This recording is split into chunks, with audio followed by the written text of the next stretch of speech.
So I wanted to offer a few thoughts on the new book by David Graeber, always an interesting thinker, and David Wengrow, The Dawn of Everything, A New History of Humanity, because I think it's an important book, it's disruptive, it gets many things right about the deep story we are telling about ourselves, but also is very importantly flawed in my view, and so suggests a way to develop what they rightly critique, but in a direction that they themselves don't go.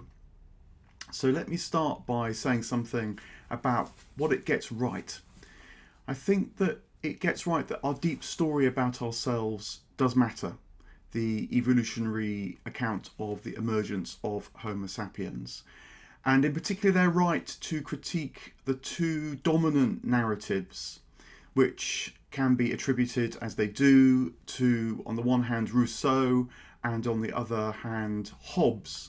So the Rousseauian account is essentially of a fall from Eden, as Rousseau puts it, that we rushed into our chains. And a great popularizer of this kind of narrative would be Noah Yuval Harari, with his idea that, for example, the agricultural revolution pushed us into chains, and it's the wheat and grasses that have become so dominant on the planet that have the last laugh. Clearly a very widespread, hugely popular narrative, and wrong, Graeber and Wengrow want to say. The Hobbesian side is more that the original state of humankind was one of violence, war of all against all, and a popularizer of that narrative would be Steven Pinker, with his argument that as civilization has grown and progressed, so violence has been contained and managed increasingly well. And so we need to continue that trajectory of progress and rationalizing our ways of life.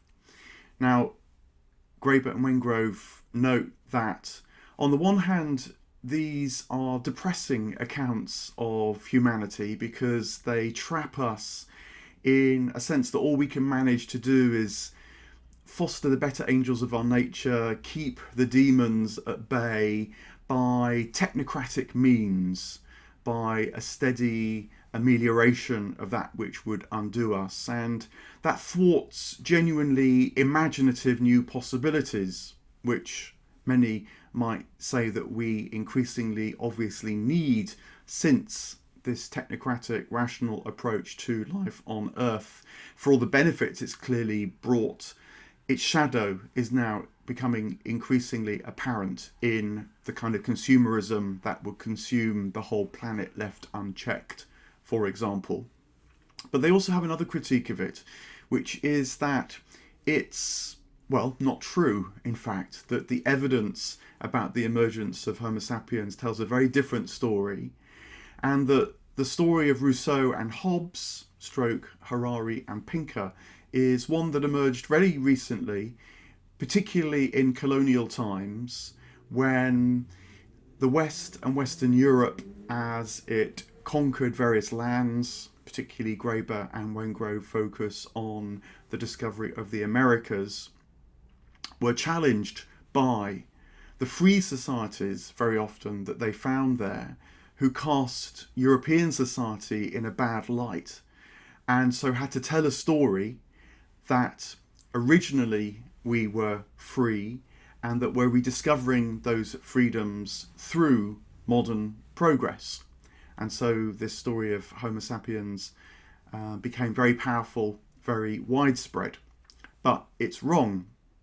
And so part of their effort in the book is to deconstruct and show how that colonial story came to be told, and how it erased, forgot, or at least interpreted away what was really discovered, and which is increasingly being discovered, about the much more complex emergence of human ways of life, not just these trajectories of fall or progress.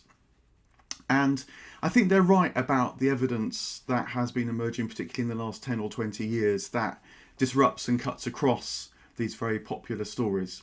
So, for example, they're right to criticise what's sometimes called the sapient paradox, which is the idea that Homo sapiens emerges maybe 200 or 300,000 years ago, or if you buy the modern human story, more recently 30 to 40,000 years ago, but that it took then many, many millennia for this nascent wisdom, this nascent sapient ability to emerge into civilization for reasons that really aren't very clear.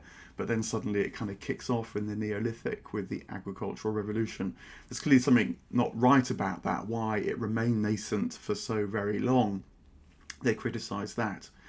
They're also, I think, right to criticise notions such as, for example, that democracy was a one-off conceptual eruption, breakthrough, aberration that happened in ancient Athens and which we identify with. I'll say a little bit more about this shortly, but I don't actually think Athenian democracy was remotely like modern democracy. In fact, the word confuses us. But it's also important to cut across it because, of course, it inflates our sense of ourselves. You know, we are the people in modern democracies that got it right. We spotted the one moment for freedom. And Graeber and Wengrow want to say, no, there was lots of freedom in the past, just in different ways and in ways that have been lost to our imaginations now. So I think that is right too.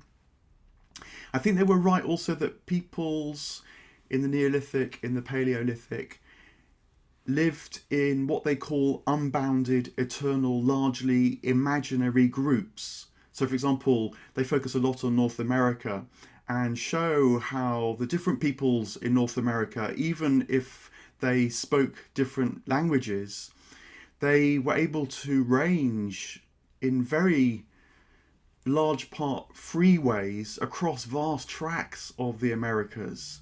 And this was because something was shared, and this sense of indigenous connection is something they want to focus on and draw out. I think this incidentally is the significance of one other figure that they criticise, in passing at least, the work of Robin Dunbar. They're rather against Dunbar's number and the idea that human beings can only form associations when the number is around about 150, the kind of number of people that you can hold consciously in your own mind. Which a criticism which I share. It seems to me to be slightly arbitrary. You know, no doubt 150 is important, but 12 is important. Hundreds, thousands, and of course nowadays even millions is important because we can form powerful bonds with very large numbers of people too in the modern world and presumably in the ancient world. And Wengrow and Graeber want to stress that that was possible, as the evidence shows about indigenous life in the Americas, where people could move very freely across vast tracts of the Americas. And they're also right to think that the notion of property rights, around which so much of the story about humanity revolves, is again a very recent and modern creation. That it's not a natural assumption that just because you own something, you have power over someone else. That didn't obtain for vast millennia of human history, really only kicks in with the emergence of what's now called Roman law. And so they want to criticise that. I think, though, this is where their flaws start to come through, because whilst they notice that property rights originally were much more closely associated with sacred gnosis, sacred knowledge, so the idea was that material property didn't matter so much when it came to having power over others, but spiritual knowledge, spiritual property, if you like, would have been sought and would have given people special status, particular roles, certain functions within society. I'm sure that's right, that sacred property, you might say in inverted commas, was the precursor to what we now think of as material property and the link with power. They start to show up their prejudices when they call spiritual gnosis, sacred knowledge, mumbo jumbo. This is one of the moments where you start to feel, wait a minute, they're wanting to celebrate the past, celebrate the great millennia of Homo sapiens emergence and not just treat it as a kind of strange irrelevance before modern life really got going. But they're also overlooking a lot of what I think drove early Homo sapiens, Paleolithic, early Neolithic Homo sapiens. And I think that's going to turn out to be a crucial oversight, a crucial prejudice on their part, which ultimately, to my mind, undoes the importance of their argument, if not what they're stressing and get right. So let me just say a little bit more, though, about what they do say before coming more to that. What other stories are there from the past of our species that is increasingly coming to the light of day through archaeology and other scientific means? Well, the one that they begin with is the story of the French colonisers meeting with the Wendat people of the Americas, and particularly with one figure in particular who's known as Candiaronk. And Candiaronk, the indigenous American, really impresses the French colonisers with his reason, with his freedom, and in particular with his critique of French society, which of course was powerfully tyrannical at the time. And the story of Candiaronk gets told in Europe and becomes very influential, they argue, on Enlightenment notions of freedom, in fact. So what they're saying is that a lot of modern notions of freedom actually came from encounters such as with indigenous Americans like Candiaronk. They have a kind of wisdom which Europe learns from, but then must claim as its own, and so tells these stories of Edenic fall or violent pasts, such as get propagated by figures like Harari and Pinker. They're right, I think, to challenge that. There is a wisdom in the ancient mind that we can learn from. It's not quite the wisdom, I think, that Wengrow and Graeber take it to be, but I'll come back to that. But that's one important example of a story that they retell. Another one, very different, and the complexity, the variety of the ways that Homo sapiens have lived is a crucial part of their book. Another one that's very different would be that of the Natchez Sun King.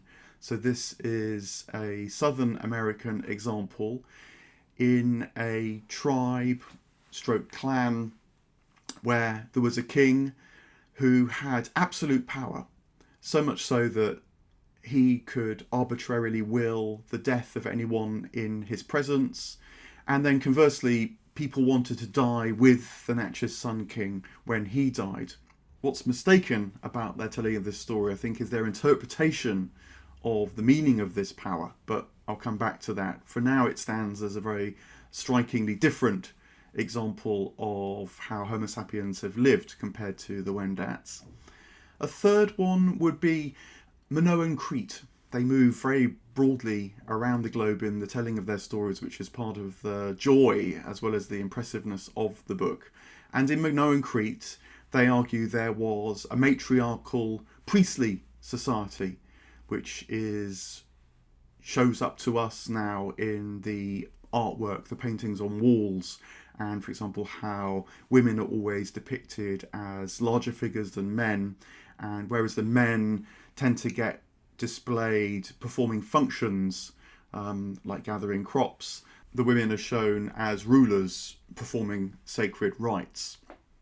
A fourth one is the site now known as Hopewell, which Wengrow and Graeber particularly liked because it seems to have been a place where a tyrannical kingly rule was overthrown and what they call a republicanism emerged. And this becomes an increasingly important theme in their book about how ancient peoples, to them, seemed quite as capable as they hope we might be in rationally considering the ways in which they lived and coming together in order to forge new ways of living, and if that required overturning old ways and old tyrants, quite capable of doing that too. And they see this pattern in sites like that of Hopewell. Another one which they consider is that of Çatalhöyük, very fascinating, increasingly discussed place. Çatalhöyük seems to have been a place where life was broadly egalitarian.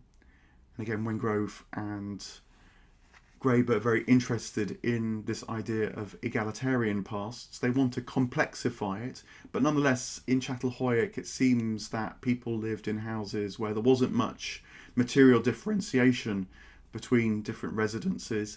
They also are interested in Çatalhöyük because it seems to be a place where what they call free farming or play farming emerged. So this is not agricultural life full on, but instead is growing crops by using particularly tides and seasons that would have fertilized the land. And so it's working with nature in order to grow things rather than forming nature in order to grow things. And their point is that this kind of what they call free farming went on for many millennia. It wasn't just agriculture waiting to emerge, which is how the usual story tells of it. And so Çatalhöyük is one of these disruptive places that presents a different story about how our ancestors have lived. And then just to cite another one, this time from India, the Mohenjo-Daro site in the Indus Valley. And what's so interesting about this is this was a city that seems to have been organised around what's called the Great Bath. It was a city that formed as a ritual centre and seems to have involved some kind of practice of cleansing, partly caste as well. But they're interested in this because it's not a city that's formed around a hierarchy of administration, which is what the usual story talks of in terms of the emergence of civilizations, but rather was a city that formed for a time around a ritual practice that then dissolved, and so complexifies the linear account of the emergence of civilization, from clan through tribe to city and then finally state or civilization. These various stories of the Wendats, of the Natchez King, of Minoan Crete, of Hopewell, of Çatalhöyük, and then of Mohenjo-Daro cut across that. And the book is very fascinating for the details it gives of these, not chapters in the human story, because their whole point is there's not a page by page unfolding to the present day, but rather different moments in the human story, which are much more like experiments, another favourite word that they use, in organising oneself. And it's that experimentation that the book really wants to foster in our minds now as a possibility for us now, so that we don't just stay stuck in the story of incremental progress, but can radically change the ways that we live. So let me now move more on to the critique and what I think Graeber and Wengrow's account gets wrong. Starting off with what's missing in their accounts, and in particular it's taking religiosity seriously as itself a form of wisdom. They admire the past, noting that it's very varied and sometimes is quite as bloody and tyrannical as anything seen in the modern world, as well as more hopeful and constructive too. But what they sniff at is probably what was most important to peoples in the past, which is the connection with the spirited vitality of a place, the presence and living transmission of the ancestors, of gods, of spirits, and eventually, of course, of God. They either ignore that, sideline it, or on occasion straightforwardly sniff at it. What's particularly interesting, for example, is there's almost no discussion of the role of shamans, which other writers about Paleolithic and Neolithic times would say were really key figures in many, many societies. So, for example, they do discuss the Paleolithic burial of individuals that have particularly emerged in places like the Ukraine and Russia, but just describe these as extreme or anomalous individuals who for some reason or other were celebrated in these elaborate burials, rather than considering that they were shamans who therefore perform particular functions in deeply spiritual cultures, and so therefore were given these particular burials. They don't go there hardly at all, and it becomes increasingly powerfully felt as you read through the book. And I think I read 100 pages of it before even anything remotely to do with shamanic or spiritual culture was really referenced. Religiosity increasingly comes in as they progress through their book, in a way because you can't ignore it. You can only talk about prehistoric life for so long before that really becomes an urgent matter. But they never take it seriously as if people wanted to live in relation to what they felt was sacred, what they felt was the source of their life.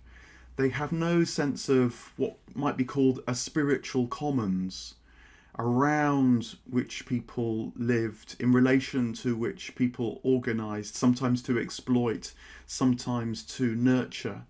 That doesn't cross the minds of Graeber and Wengrow. Rather, they see peoples always everywhere as willing their way of life. And when they're smart, they reconsider their way of life, as if everyone were rational, self-conscious, relatively autonomous individuals who could gather together, a bit like modern citizens. And it makes you wonder why they regard the past in this rather anachronistic, modern, secular way. And I guess it's because, whilst they want to distance themselves from figures like Harari and Pinker, what they share with these modern narrators is the suspicion of religion.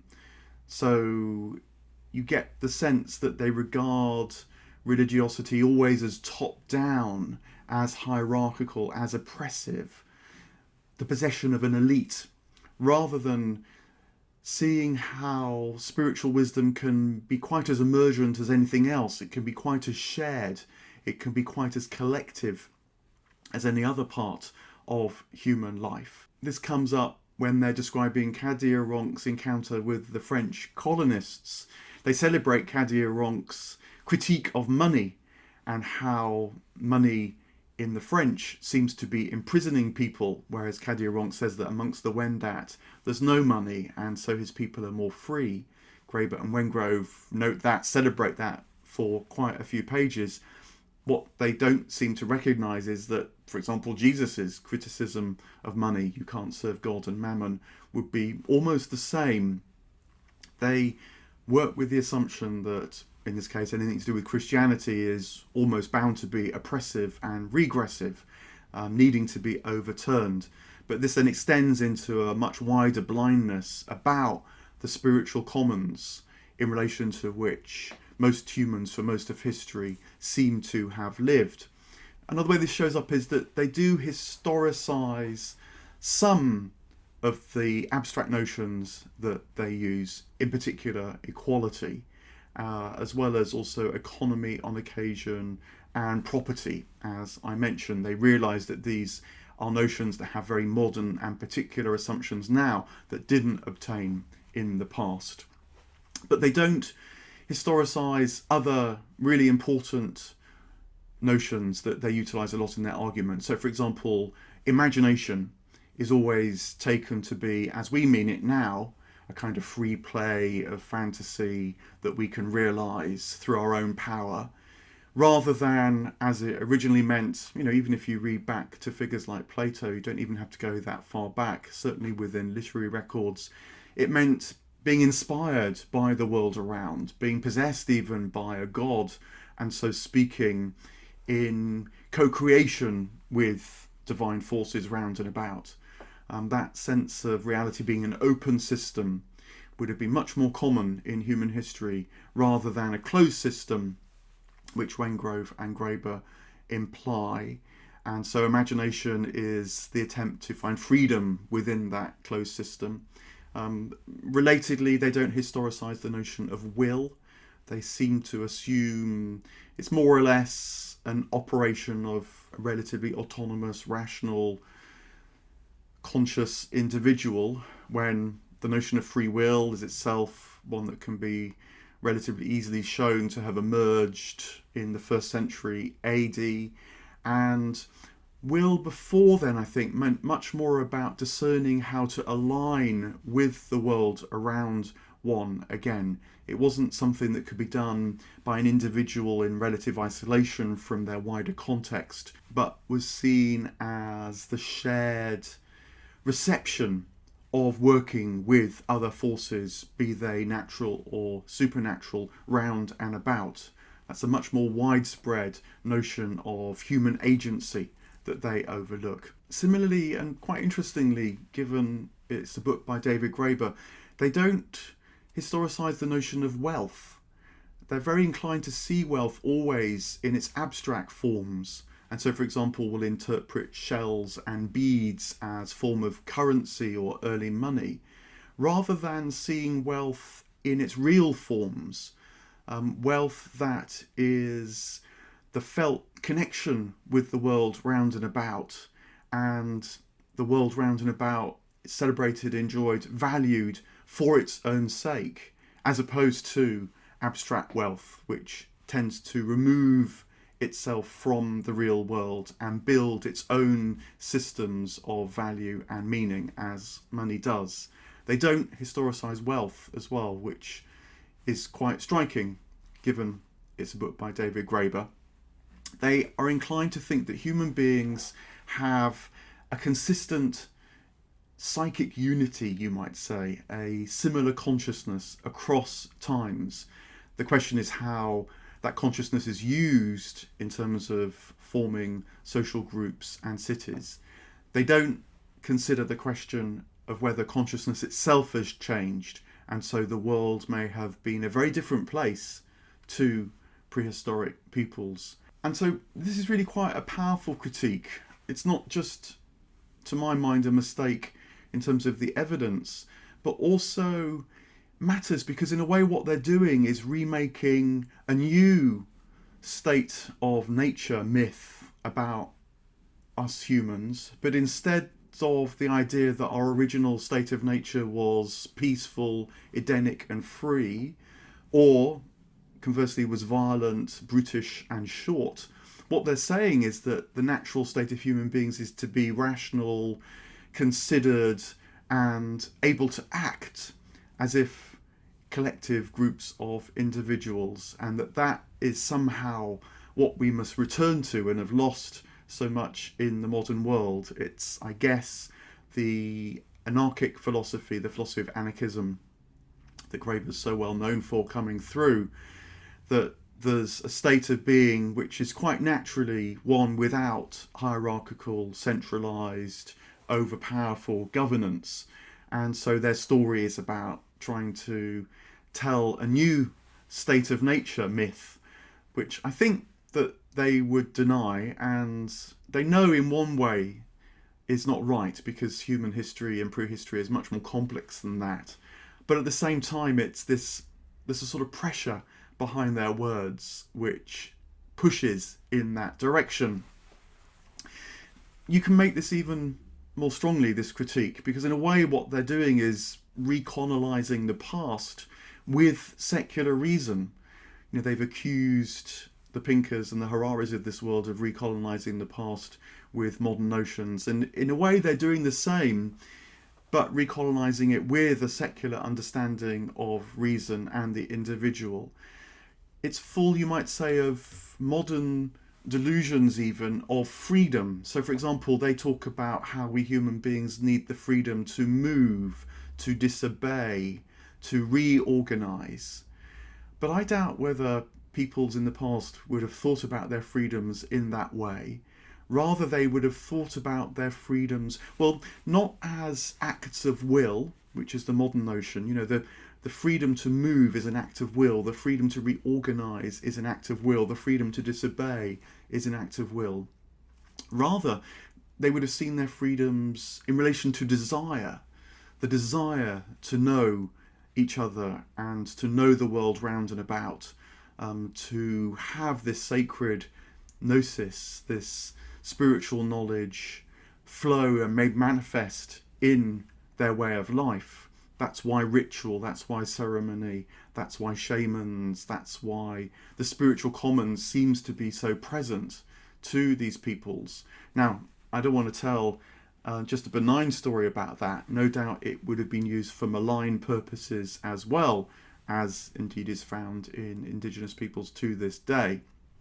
But the point is that this was the kind of freedom they sought, a freedom of desire to connect, to know, rather than a freedom of will to assert.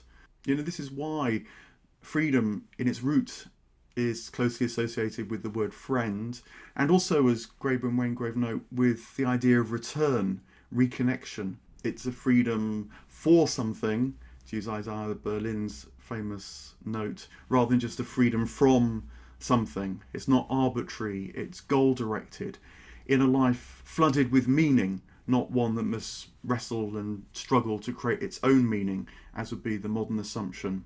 You might say that they overlook the spiritual energetics that have provided the vitality of human societies and cultures in their many forms, and of which what they call the charisma, the exercise of sovereignty, the spectacle of politics is a manifestation.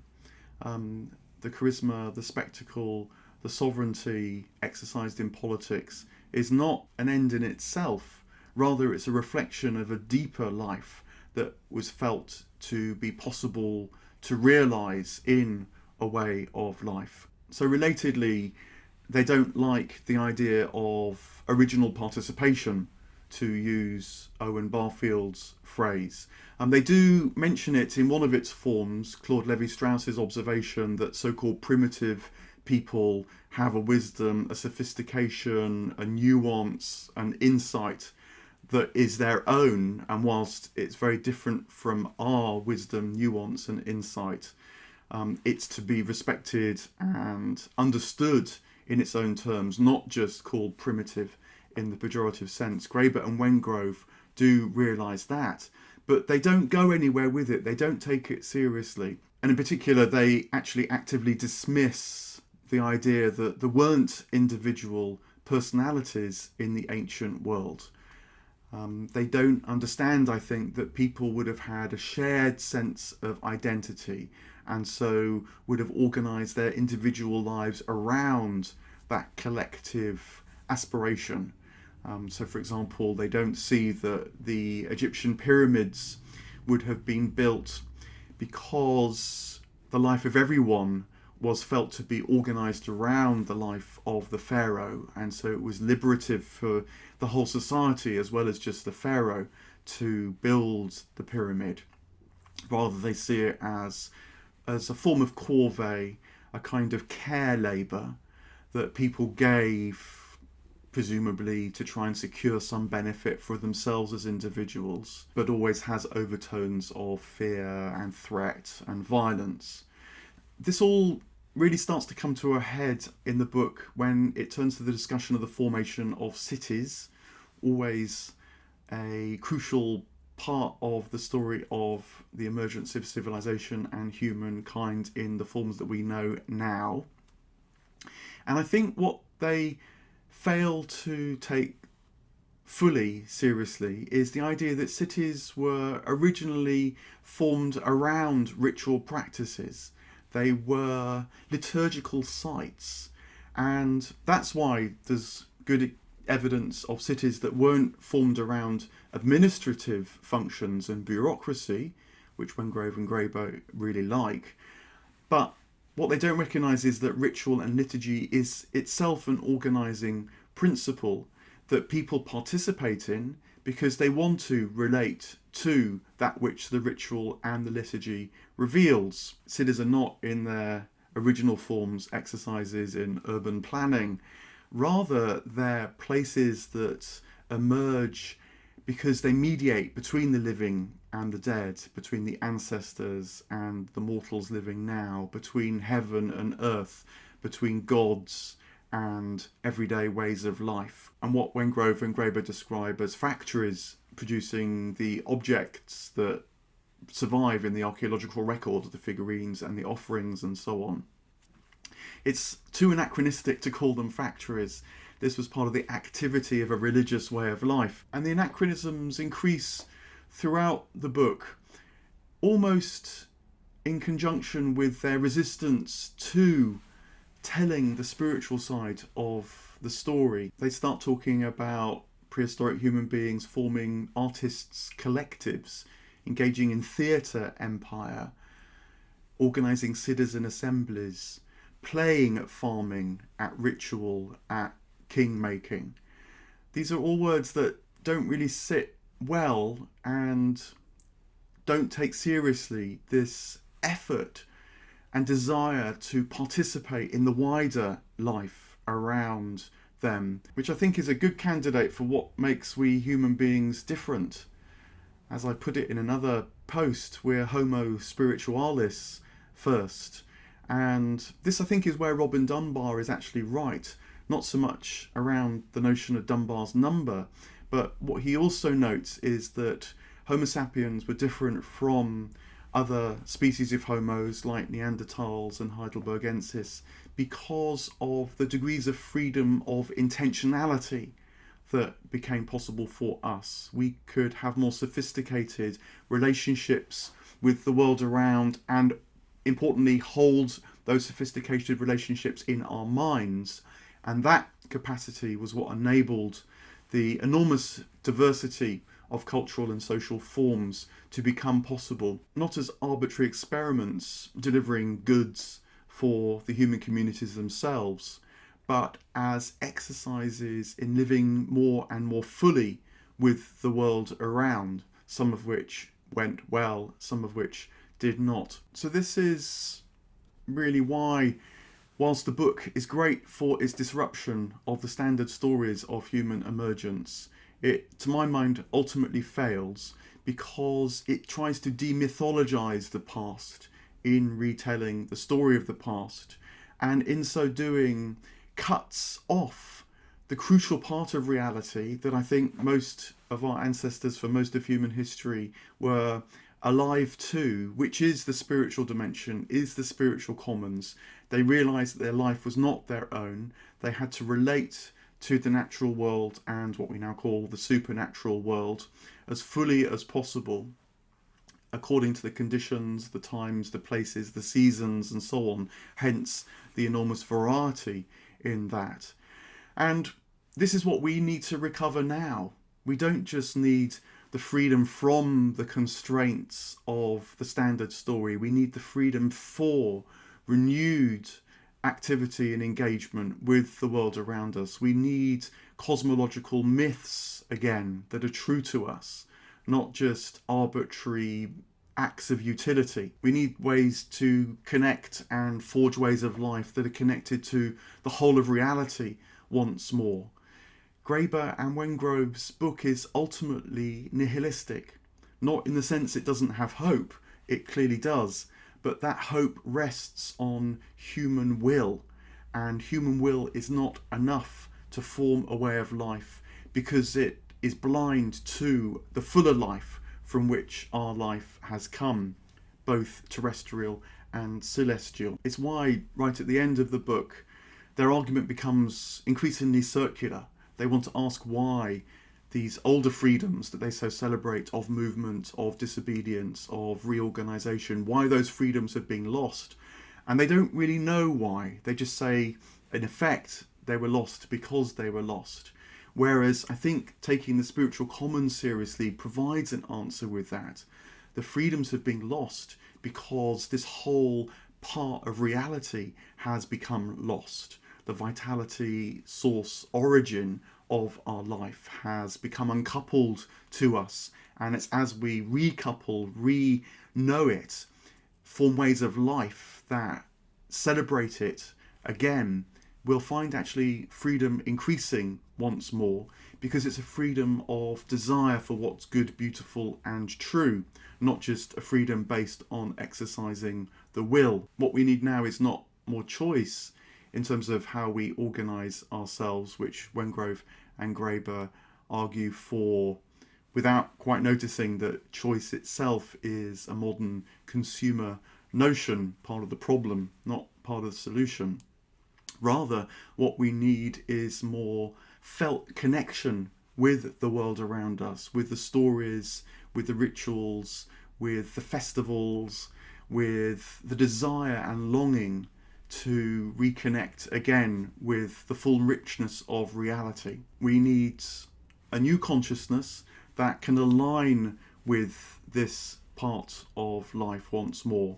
And the past can serve us not because we can go back there, but because it can re-inspire us as we look at how the consciousness of ancient peoples knew things which we now have half forgotten. So as a final thought, and to suggest books that one can turn to by individuals who are writing in this way about the human past, but aren't actually in the bibliography of Wengrow and Graeber's book. I'm thinking of people like the anthropologist Agustin Fuentes, who weaves the notion of faith and perception and consciousness into the human story very, very well. There's the great book by Robert Bellah, the sociologist, about the role that religion plays in human evolution. There's even studies such as that by Greg Anderson called The Realness of Things Past, which tells the story of ancient Athens not as the birthplace of modern democracy, but as an exercise in trying to help people keep the connection with the chthonic gods that the Athenians so keenly felt were their source, whilst a sense of individuality was emerging. So democracy was actually an exercise of limiting the place of economy and politics so that it didn't spread into all aspects of life and reach, as it were, across the environment, valuing everything in monetary terms, trying to solve problems in rational terms only, but might enable the ancient Athenians to keep alive their relationships with the gods and with the forces that they knew and felt round and about them. I've told more of that story in another post on Homo Spiritualis.